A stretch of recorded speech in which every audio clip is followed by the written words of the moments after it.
आखिर ट्रेन का ड्राइवर चलती ट्रेन में ब्रेक क्यों नहीं लगाता? अगर ट्रेन के आगे कोई इंसान आ जाए या फिर कोई जानवर, लेकिन फिर भी कभी ट्रेन में ब्रेक नहीं लगाए जाते। फिर भी कई लोग इसका जिम्मेदार ट्रेन के ड्राइवर को ही मानते हैं और लोग बोलते हैं कि अगर समय रहते ब्रेक लगा दी होती तो ये हादसा नहीं होता। हालांकि ये सब बातें बोलने में काफी आसान है, लेकिन चलती ट्रेन में ब्रेक लगाना सबसे मुश्किल काम है। ट्रेन के कुछ बेहद सख्त नियम कानून बनाए रखे हैं जिसके आधार पर ट्रेन में ब्रेक लगाए जाते हैं, वरना ट्रेन को रोका नहीं जाता। ऐसे कई सारे नियम बनाए हैं जिससे इंसानों को कोई खतरा ना हो और किसी भी तरह का हादसा ना हो जाए। आपको बता दें कि ट्रेन में जिस ब्रेक सिस्टम को इस्तेमाल किया जाए वो बेहद अलग तरह का होता है। जैसे कार में ब्रेक को लगाना होता है, लेकिन ट्रेन में हर समय ब्रेक लगा रहता है। ट्रेन में पहिए से हवा के प्रेशर की मदद से ब्रेक शू को हटाना होता है और इसके बाद ट्रेन चलती है। फिर जब ट्रेन में ब्रेक लगाना होता है तब प्रेशर पाइप से हवा को रिलीज कर दिया जाता है, जिससे ब्रेक शू ट्रेन के पहिए से चिपक जाते हैं और ट्रेन रुक जाती है। तो कुछ इस तरह ट्रेन का ब्रेकिंग सिस्टम काम करता है। बता दें कि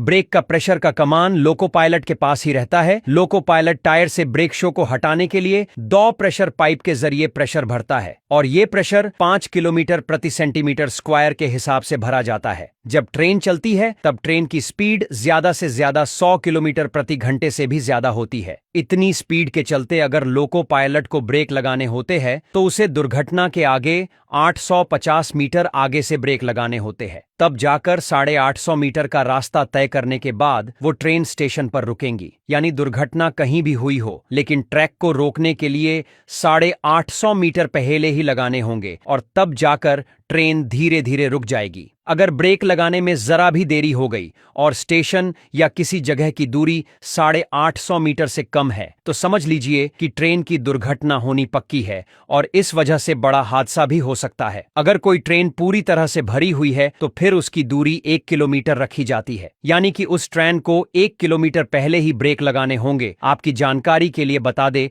कि मैनेजमेंट की तरफ से पायलट को जानकारी दे दी जाती है कि वो आउटर पर ही खड़े रहे, क्योंकि सामने से ट्रेन आ रही है और इतनी दूरी से लोको पायलट को ट्रेन या फिर किसी खतरे को देखना नामुमकिन हो जाता है। अगर कहीं पर भी मोड़ या जाती है तो तब की सिचुएशन और भी ज्यादा गंभीर हो जाती है, जिसमें ट्रेन को रोक पाना लगभग नामुमकिन ही हो जाता है। इसी वजह से आगे का खतरा न देख पाने की वजह से अफसर लोको पायलट ट्रेन को पहले नहीं रोक पाते और जब ट्रेन लास्ट मोमेंट पर आती है तो फिर ट्रेन को रोक पाना लगभग नामुमकिन हो जाता है। अगर ऐसी परिस्थिति में ट्रेन को रोका गया तो ट्रेन का एक्सीडेंट भी हो सकता है और इसी गलती के चलते कई बार बड़ा हादसा भी हो जाता है। इसी वजह से इंसानों को बचाने के लिए ड्राइवर हॉर्न को जरूर बजाता है। जैसे कोई इंसान लापरवाही से पटरी पर चल रहा होता है तो ट्रेन ड्राइवर ट्रेन तो रोकेगा नहीं, क्योंकि ट्रेन को रोक पाना बहुत ही ज्यादा मुश्किल होता है। इसीलिए वो हॉर्न देकर उसे हटाने की कोशिश करता है और उसकी जान बचा सकता है।